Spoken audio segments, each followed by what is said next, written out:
Okay, here we go. So it looks like we are live. Okay, here. Looks like this microphone sounds pretty good. And let's see here. So are you doing this at the end? Yeah. Okay, there we go. Looks like this mic. Hello, Canada and Oklahoma. We're live. Hi. All right, let's see here. Let me also get a local recording of this going just for grins. Okay. So I've got my sound turned off so I can't hear myself, but I'm assuming you guys can hear me and everything's working fine. Yep. Colette says we're working fine, so good. Good morning. And let's see here. Let's let the notifications get out there. Hey, Massachusetts. And we'll let some people get on board here, and then we'll get officially going in terms of answering questions y'all might have. I'm good. Sound is good. Hey, Amsterdam.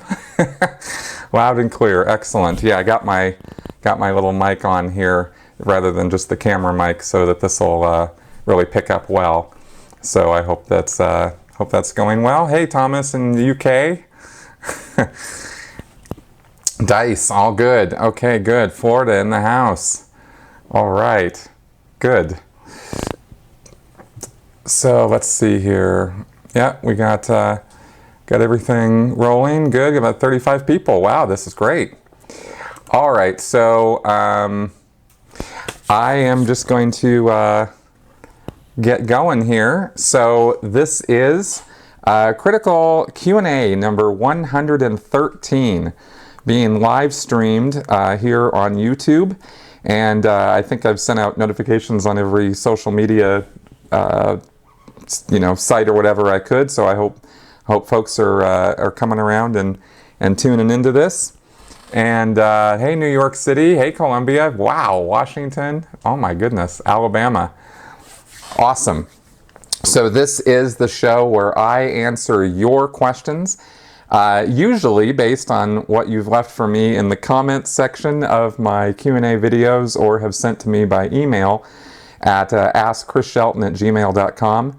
But this time, since we're doing this live, I'm going to answer any questions that you all throw at me live. Now, of course, I'm sure I won't be able to answer every question that comes at me, but I will do my best to give complete and full answers on what you do throw at me. So let's go ahead and get started and see what we can come up with. Tell us your best dad joke. No, I'm really bad at dad jokes.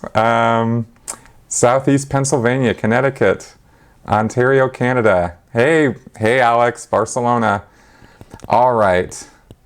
Have I seen Stalker by Tarkovsky? When do you come to Spain to hang out? Okay, no, I have not seen that movie. And I would love to come to Europe at some point to hang out. I've got a whole little destination list, actually, of places to go. And Europe is second on that list after Australia. Let's see here. Hey, Belgium. Yes, let's get Gemma and John around. That would be fun. Thanks, Betsy. Hey, Las Vegas. Yes. Oh, by the way, yeah, just a couple announcements here is next week is HowdyCon. And so I will be doing first time I'm doing a live stream of my Sensibly Speaking podcast. That'll be next Saturday. And then, yeah, maybe I'll see about having Aaron. Maybe Aaron and I can do a live Q&A on Sunday. That would be kind of cool. I hadn't thought about doing that, but I think that would be fun. And of course, I'm sure when we're doing our live streaming of the Sensibly Speaking podcast, we'll probably be taking questions from people as well. So maybe that would be redundant if I did both of those. So anyway, but the podcast is all set up. We're going to be doing that next Saturday.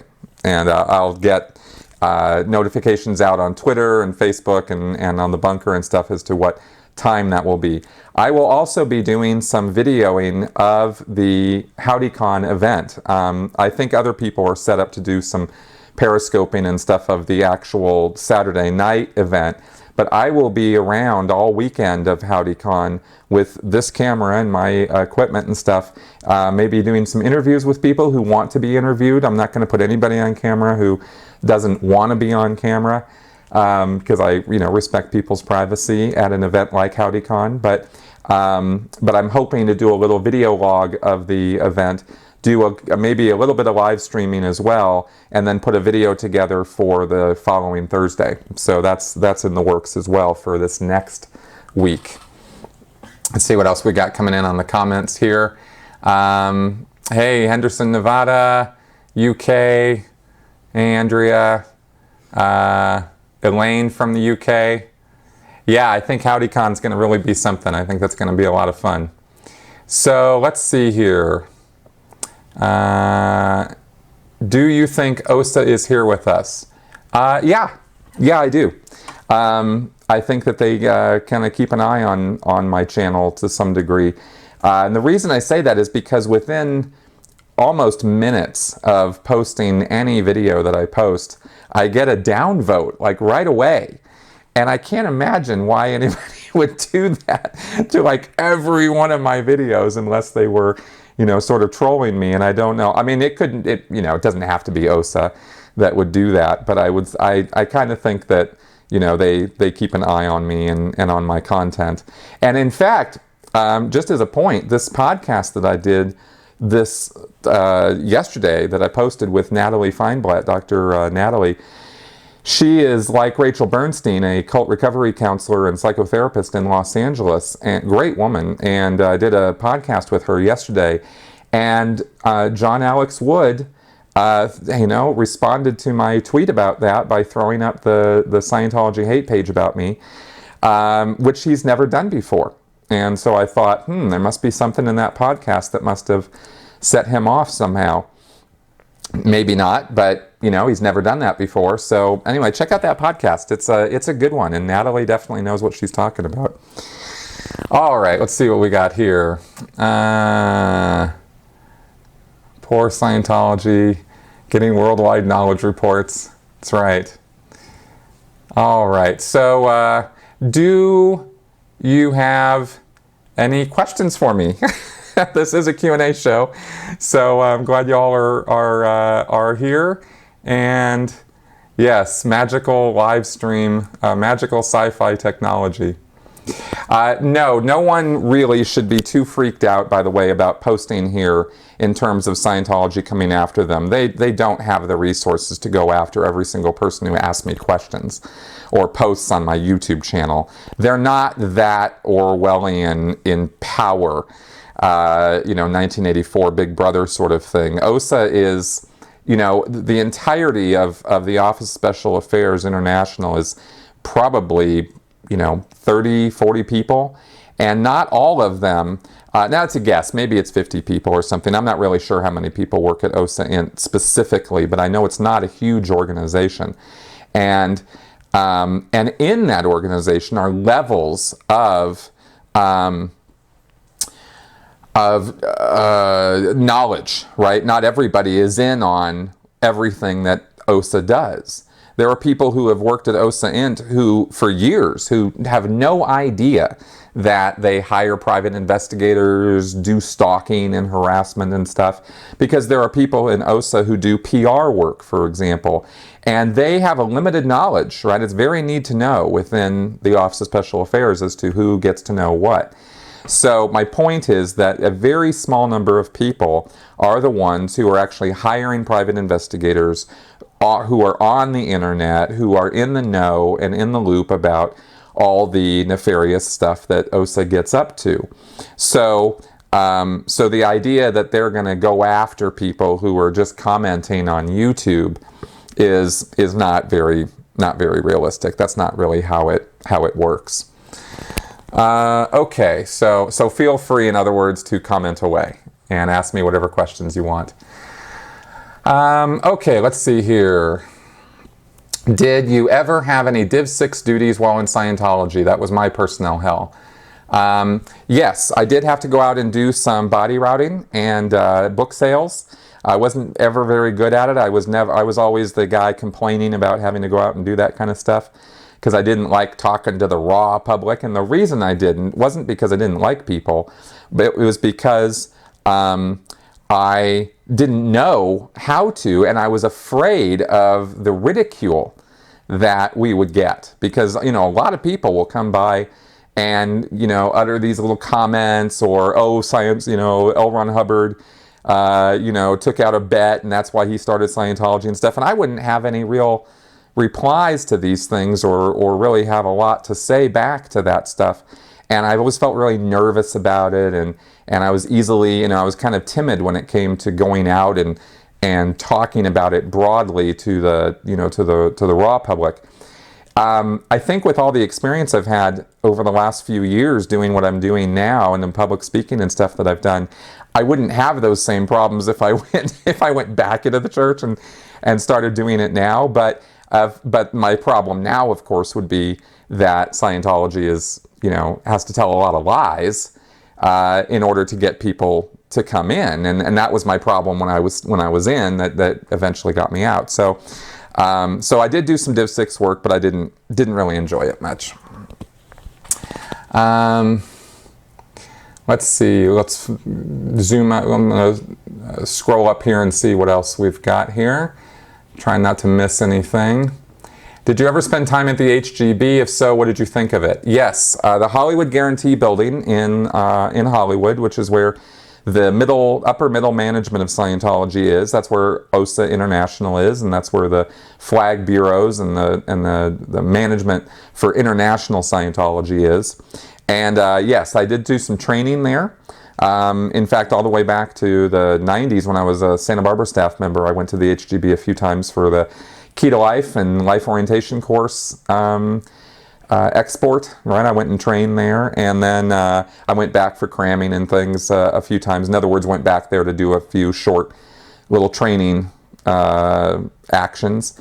And then when I was in the Sea Org, I went over there a few times for some briefings and to, because I had my senior person who was giving me orders and directions when I was a management person in the West US, he worked over at the HGB, and so I would go over and see him a couple times and get briefings and stuff.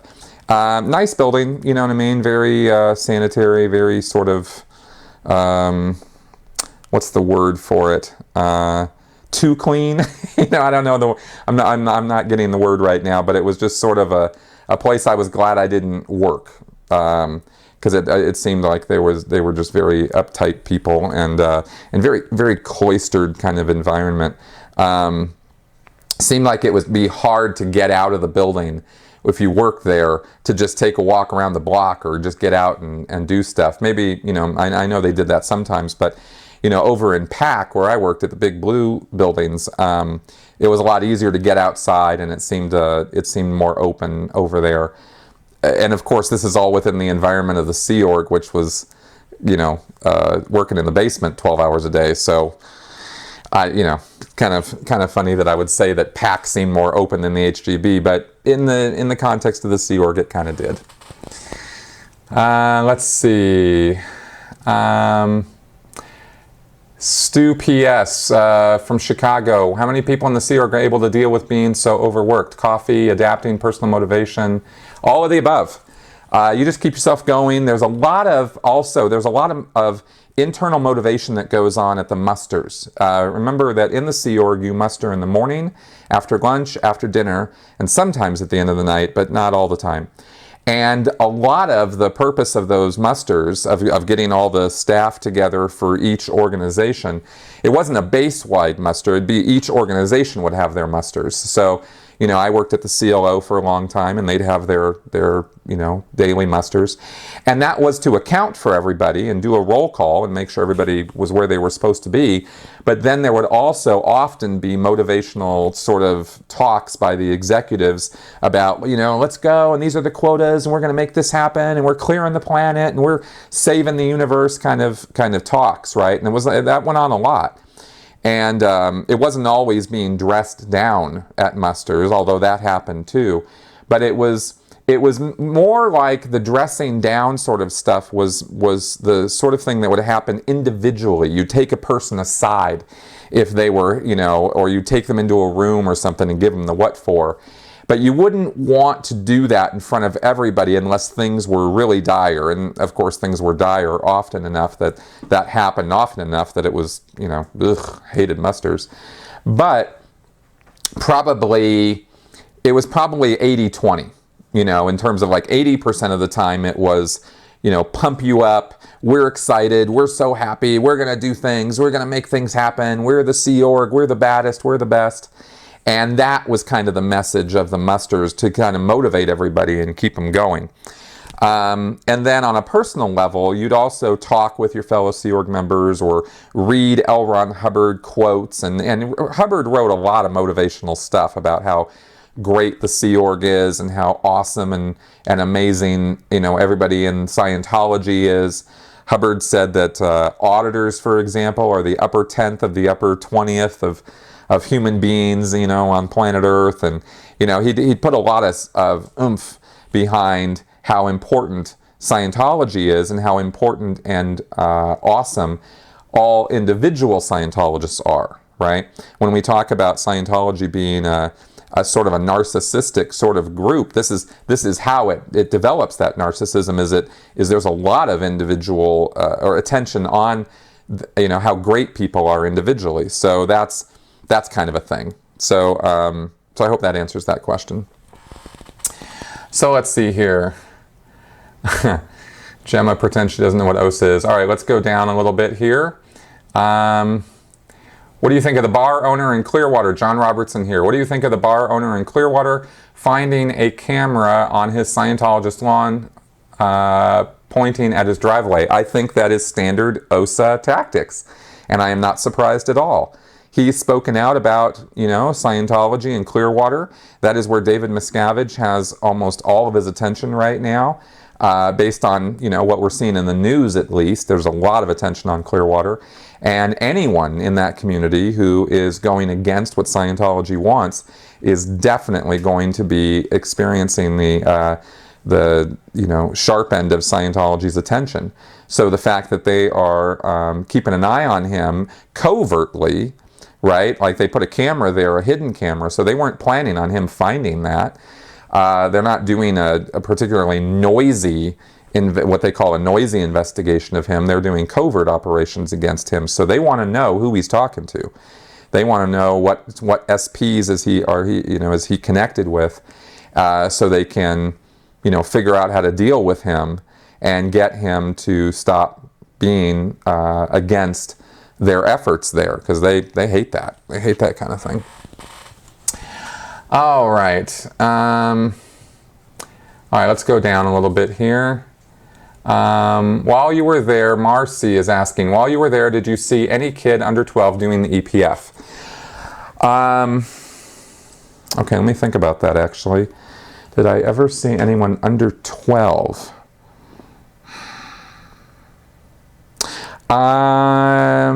I believe that the youngest person I saw doing the EPF was 12 or 13.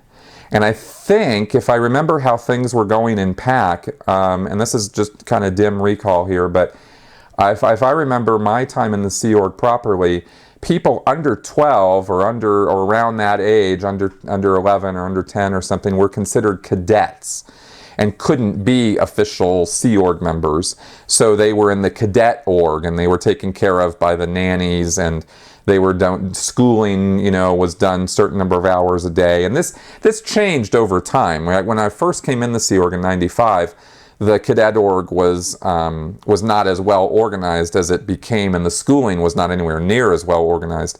as it got in the 2000s, when I think there was some legal, trouble, and Jenna Hill Miscavige came out, and other people came out as to, how horrible and awful the Sea Org was treating kids through the 80s and 90s, and so they responded by trying to enact measures to treat the kids a little better and give them some schooling. So I think 12 is the youngest I ever saw anybody on the Sea Org, from what I can remember. Let's see here. When will you do the video on the e-meter? Okay, it's going to be part of this series of videos that I'm doing on the basics of Scientology. It'll probably be one of the later ones in that series, because I've got a little bit more research to do. I'm actually still writing the script. It's well along. Just so you guys know, this e-meter thing has been sort of the albatross around my neck, because I talked about it a year and a half ago, and I didn't think it was going to take anywhere near this amount of time.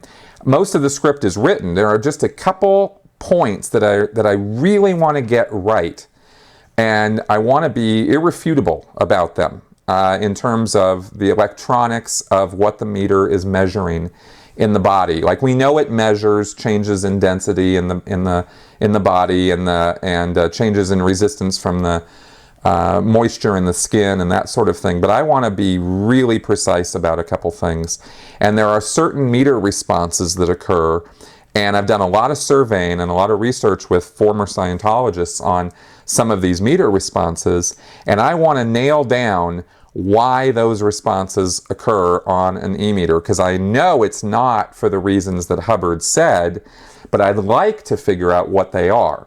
And that way, when I present this information all in one go, it's sort of like, okay, I really get it, it really all makes sense, and it's sort of the end of any questions about this device and the pseudoscience of it, right? It's easy to talk about the pseudoscience in terms of, getting people to believe that this meter is doing one thing when it's really doing something else. That's all figured out. I got all that written.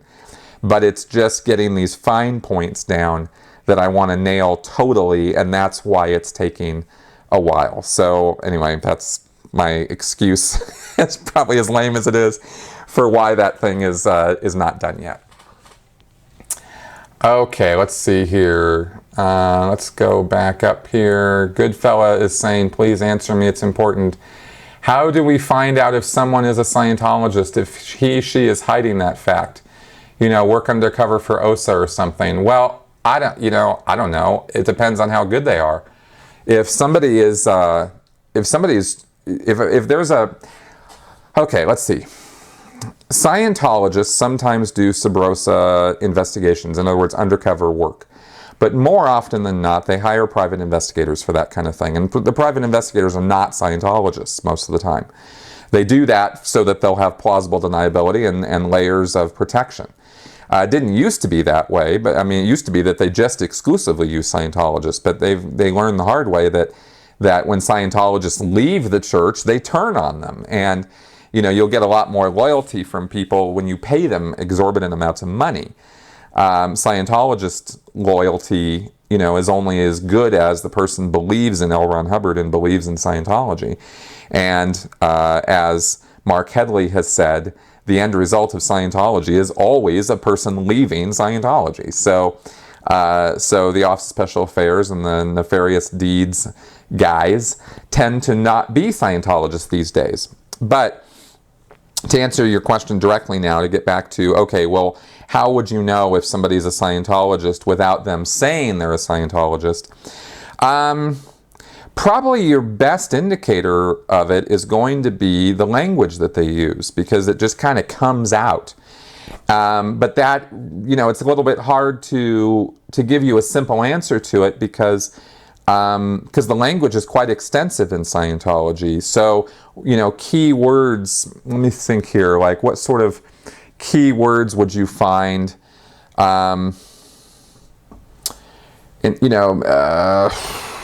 integrity, they use the word integrity in odd ways. If they use these Scientology nouns, I'm a little out of focus. I hope that comes back in focus here before too long. I'm in focus on one screen and out of focus on YouTube, so I'm hoping that that resolves itself.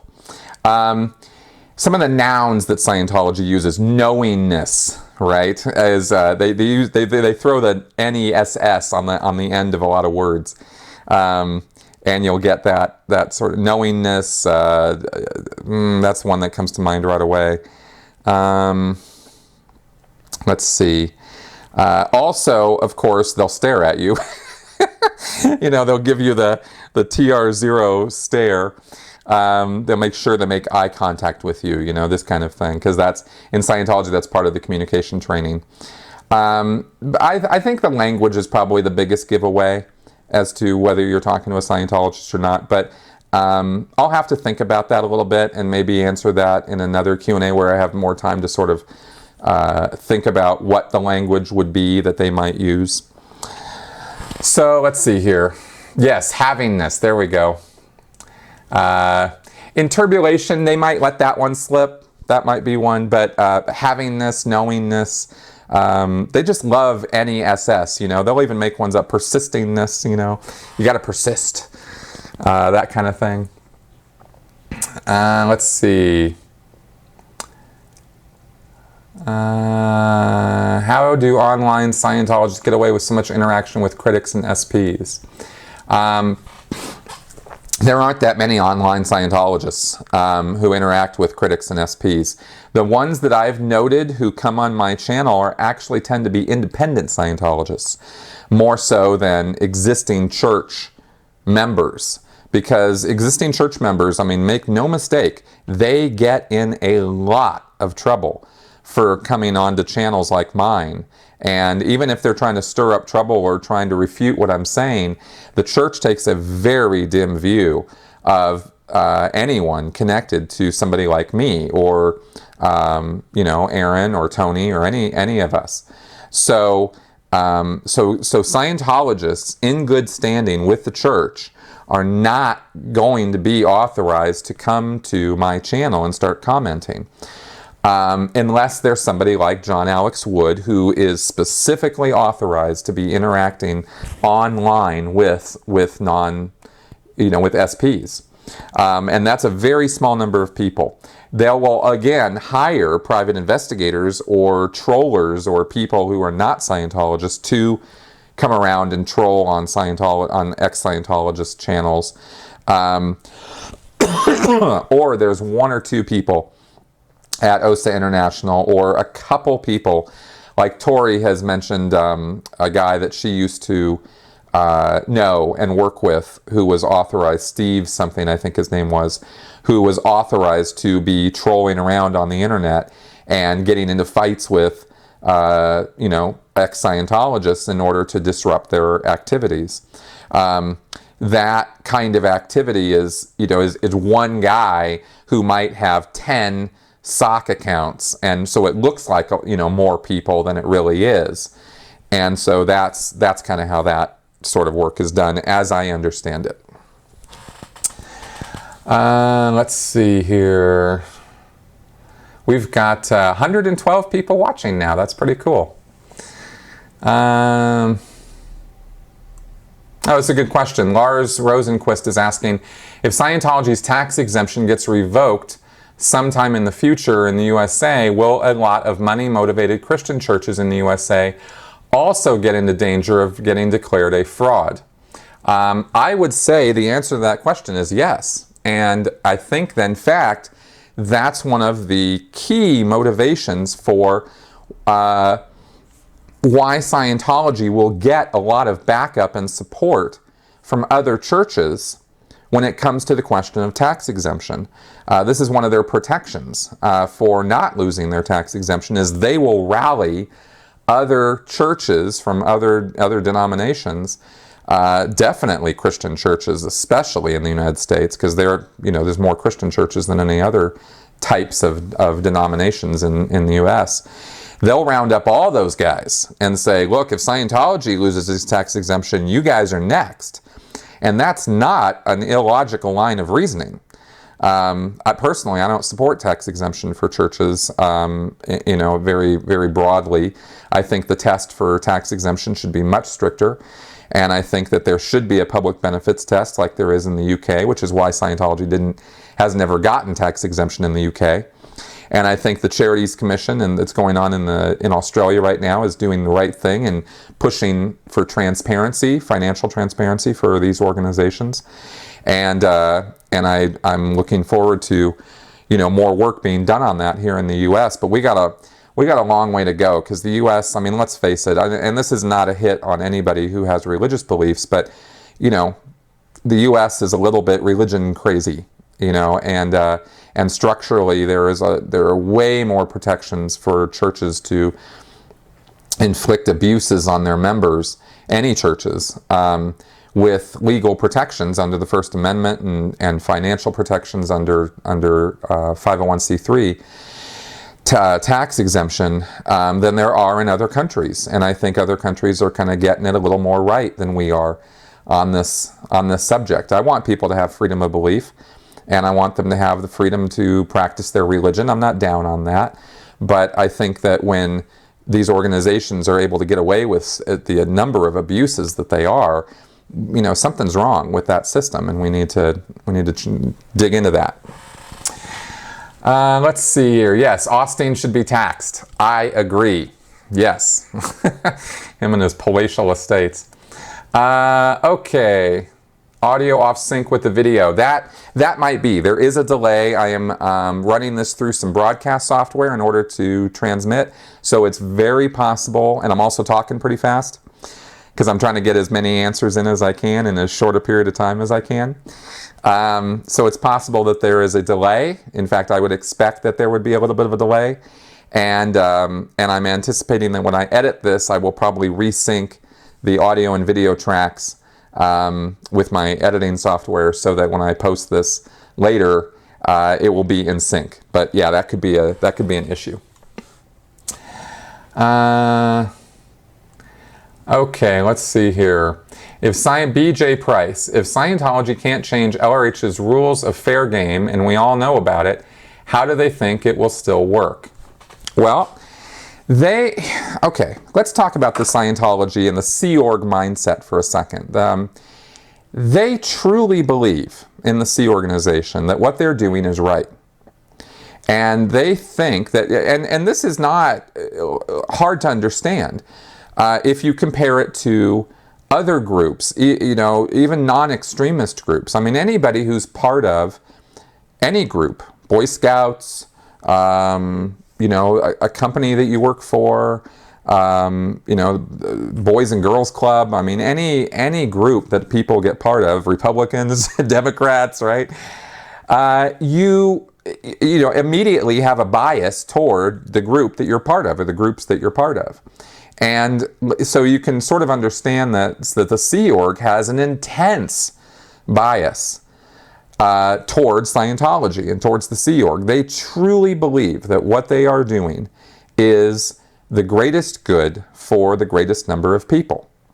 And when you believe that, regardless of the cause that you're a part of, or the effort or group that you're fighting for, if you truly believe that, then it is easy to justify anything, any kind of behavior, especially against people who you think are trying to take you down, or are against your group, or are trying to get in your way. And Hubbard made an analogy in 1967 to the idea that the Sea Organization is like the fire truck, or the firemen who are racing to put out the big blaze, the big fire, right, that is engulfing planet Earth and destroying everybody here. There's this condition Scientologists believe exists, where everyone on this planet is in really bad shape, and is doomed to repeat this endless cycle of life after death after life after death. And they're trapped, and that Earth is a prison planet, and that Scientology is the only group that has the technology and the methods and means to undo this trap. So because they have that mindset, they're easily able to justify anything. Because if people like me, right, who used to be members and are now out and criticizing the church, or journalists and reporters, people who are, ragging on Scientology and lambasting it, making fun of it, those are the bad guys as far as they're concerned, right? We're the bad guys. We're the ones who are trying to stop them from saving the world and saving you, right? And saving me and saving themselves. So it's kind of the analogy has been made of the Matrix, right? They're a small little clique of people who are, bucking the system and fighting the Matrix. And so when you're in that mindset, fair game is totally justified. It's necessary. You have to take these people out because they are the ones who are trying to stop the fire truck from getting where it needs to go to put out the fire. So they happen to be, in this case with Scientology, dead wrong, but they don't know that, right? They've bought into a whole series of agreements that Hubbard laid out about how life works and how people work and how society works, and they go at it from that point of view. So that's why fair game, they don't see it as a problem, right? Their only problem is when they get caught breaking the law, they go, well, damn, WOGs and WOG law, and we got to work our way through this society. We have to fix a broken society that is fighting us from fixing it, right? That's their thinking. So that's why they feel totally comfortable doing what they do. And we are 10:35. We're coming along pretty far here. All right. Yep, there's that downvote. All right, let's see what we got here. Hey, Ruth. Oh, nice. We're half the CNC crew at the hub. You asked, we're here. Awesome. Okay, well, I think it's time that I get to another thing that I wanted to do this Q&A for. Okay, so guys, I want to thank you for coming. I am not done. I just want to thank you guys for showing up here because I have done 113 of these Q&A episodes now, and in all of this time that I've been answering all these questions, I have never asked a question back, and I have a very important question today that I'm going to throw out.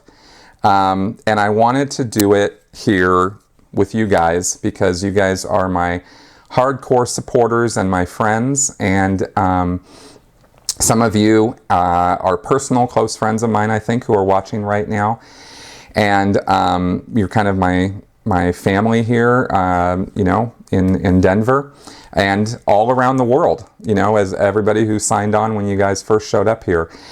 So I'm kind of really nervous right now. So I'm just going to kind of do something here in front of everybody, and you guys get to watch. Melissa's my girlfriend, and hey, hi. Hi. So. Why don't we step back here a few steps? So you guys know Melissa because I've had her on a couple videos, and we're living together now in this apartment here in Denver. We moved in a couple months ago. We've been going out over a year, yeah, right? And it's been pretty cool. We're going to be going to see your family later, Father's Day and all that.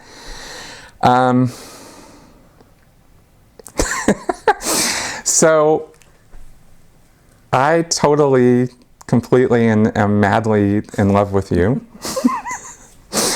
In the worst, best way possible.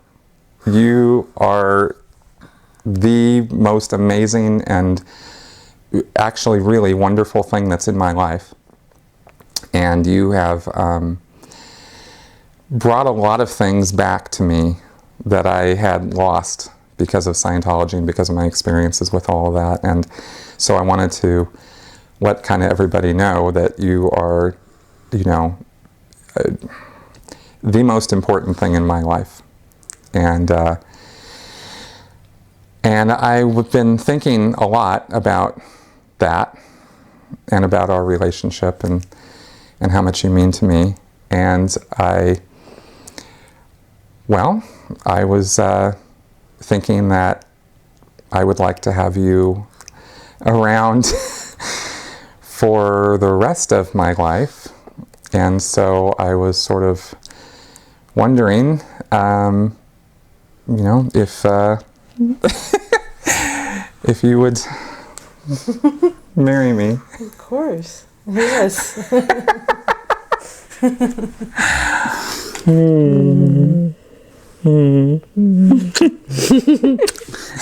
Okay, well, good. I love you, sweetie. I love you.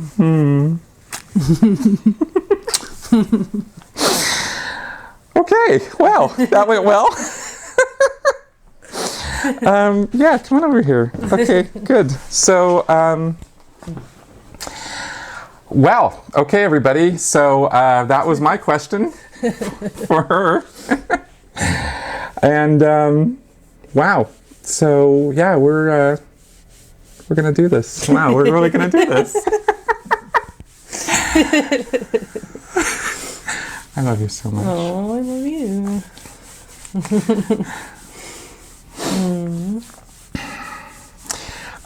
I've been thinking a lot about what I was going to say here, and you know, I guess well, I just everything I just said. You know, this has kind of been a full circle for me. You know, when I got out of Scientology and stuff, I lost everything, and I lost people who were very special to me, and now I've kind of got that back.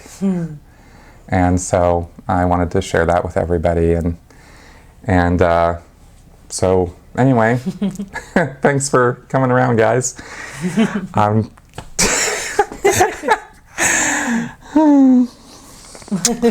So I'm gonna wrap up the show, and and then we're gonna have a great day. Oh my God. Okay, so yeah, okay, guys. Oh, hey, come here. They want to see the ring. There's the ring, guys. Can you see that? Yeah, it's a little out of focus. Maybe we can get that really close in there. Just keep staying focused on my face. I'll try to get a snapshot of it or something, guys. Sorry about that. Okay. Let's say you can't spend time with your wife. That's right. No, I will definitely be spending all my time with her. Okay, guys. So anyway, I wasn't sure how that was going to go, but yeah. Okay, cool. I hope that, thank you very much for all of your congratulations, guys. Okay, I'm going to get going. Thanks for coming around. You guys and your support really has meant everything to me. Really, in the hugest, most amazing way possible, you have helped me to make it to this day and make this all happen. So thank you for everything you guys do out there. Okay, so I'm gonna end off the show now. Bye bye, everybody. I'll talk to you guys soon.